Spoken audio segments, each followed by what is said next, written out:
नमस्कार दोस्तों, क्या आपको लग रहा है कि 2024 चुनाव से पहले केंद्र सरकार केंद्रीय कर्मचारी और पेंशन भोगियों को बड़े तोहफे दे सकती है?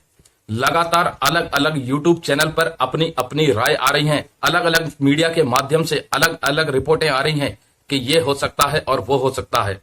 जमीनी हकीकत आज की ये है कि लगातार भूतपूर्व सैनिक और केंद्रीय कर्मचारी के संगठन और जितने भी प्रकार के संगठन हैं वो लगातार सरकार से मांग कर रहे हैं कि केंद्रीय कर्मचारी और पेंशन भोगियों का जो फिटमेंट फैक्टर है उसको बदला जाए।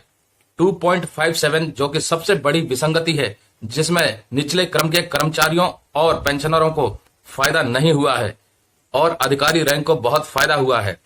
इस विसंगति का सबसे बड़ा कारण है कमिटी के द्वारा जो सिफारिशें की गई हैं सरकार को।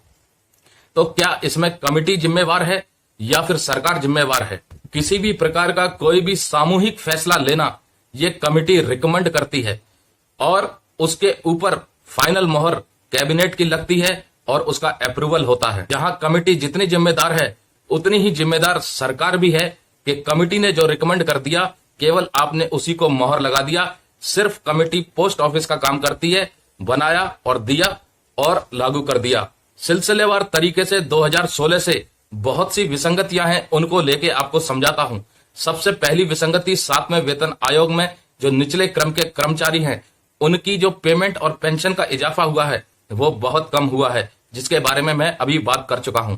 दूसरा जो सबसे बड़ा नुकसान हुआ है केंद्रीय कर्मचारी और पेंशन भोगियों को, वो हुआ है 18 महीने के डीए के एरियर का भुगतान जो सरकार ने अभी तक नहीं किया।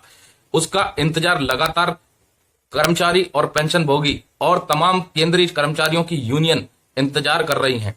7वें वेतन आयोग में यह क्लियर कहा गया है कि जो डीए है और डीआर है ये पेंशनरों का और कर्मचारियों का हक है, ये उन्हें मिलना चाहिए, क्योंकि महंगाई जैसे बढ़ती है उसी हिसाब से डीए डीआर डिक्लेयर किया जाता है।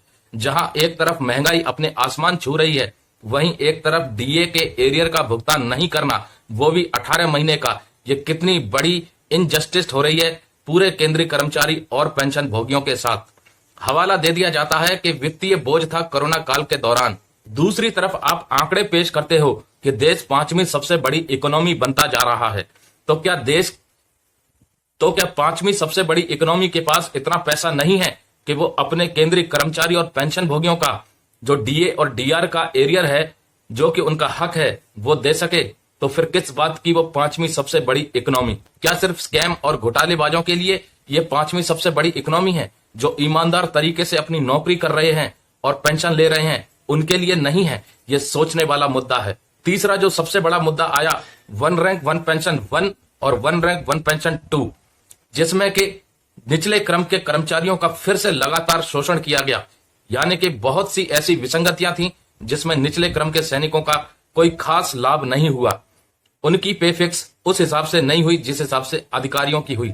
अधिकारियों की पेमेंट और पेंशन बहुत ज्यादा बनी और कर्मचारियों की बहुत कम। उसके बाद जो अगला शोषण हो रहा है वो हो रहा है मिलिट्री सर्विस पे को लेकर के। मिलिट्री सर्विस पे पूरी तरह से इसका अर्थ होता है कि सेना सेवा पे, यानी कि सेना की जो सेवा कर रहा है उसकी पेमेंट मिल रही है और सेना की सेवा अधिकारी भी कर रहा है, कर्मचारी भी कर रहा है। तो इसमें विभाजन क्यों, अंतर क्यों, वेरिएशन क्यों? और इस मांग को लगातार कर्मचारी यूनियन और भूतपूर्व सैनिक उठा रहे हैं कि मिलिट्री सर्विस पे बराबर करनी चाहिए और सरकार अभी तक कोई संज्ञान नहीं ले रही है। अब जहां चुनाव नजदीक आने वाले हैं तो कहीं ना कहीं राजनीतिक हलचल भी धीरे धीरे शुरू हो गई है और कहा यह जा रहा है कि 8वें वेतन आयोग की जो गुदगुदाहट है उसका अंदेशा भी लगने लग गया है। कई मीडिया रिपोर्ट्स आ चुकी हैं। 8वें वेतन आयोग की कमिटी का गठन किया जाना है या फिर कोई ऐसा नया फॉर्मूला तैयार करना है जिससे कि पेंशन और पेमेंट दोनों को रिवाइज किया जा सके। लेकिन यहां बात 8वें वेतन आयोग की नहीं हो रही, यहां बात 7वें वेतन आयोग और 1 रैंक 1 पेंशन 2 की जो विसंगतियां हैं उनको दूर करने की हो रही है। लगातार चल रहे धरने प्रदर्शन, कोर्ट केस और कर्मचारी यूनियनों की लगातार मांग से भी सरकार पर कोई खासा असर नहीं पड़ा है और किसी भी प्रकार का अभी तक कोई ऑफिशियल अनाउंसमेंट नहीं हुआ है। सिर्फ सांत्वना मिली है और सांत्वना के नाम पर केवल और केवल सिर्फ और सिर्फ गुमराह करने का काम किया जा रहा है। किसी भी प्रकार का कोई फैसला नहीं लिया जा रहा। फरवरी में जिन भूतपूर्व सैनिकों ने धरना शुरू किया था जंतर मंतर पर, उनके धरने का अभी तक कोई ऑफिशियल परिणाम नहीं निकला है। इस धरने से सिर्फ चिट्ठियों का आदान प्रदान हो रहा है।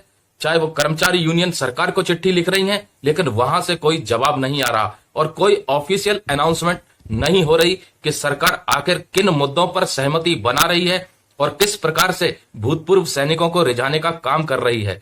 तो फिलहाल की जो खबर यही है कि अभी तक फिलहाल कोई ऑफिशियल अनाउंसमेंट या ऑफिशियल दस्तावेज जारी नहीं किया गया है जिससे लगे कि केंद्रीय पेंशन भोगियों की या भूतपूर्व सैनिकों की मांगों को मंजूर किया गया है। तो दोस्तों, इन सारे मुद्दों को अगर आप देखो तो क्या आप वापस से 2024 में भारतीय जनता पार्टी को लेके आने वाले हैं ताकि आप दोबारा से जो वेतन आयोग है वो 2 साल के बाद मिले और भत्ते 2.5 साल के बाद लागू हों, या फिर आपका जो एरियर है फिर से दोबारा लटक जाए, या फिर 1 रैंक 1 पेंशन 2 का जो मुद्दा है वो फिर से विसंगतियों में घिरा रहे और कोर्ट केस चलता रहे, या फिर ऐसी कोई पॉलिसी ले आए जिसमें फिर से निचले क्रम के कर्मचारियों और सैनिकों का वापस से शोषण जैसा काम किया जाए।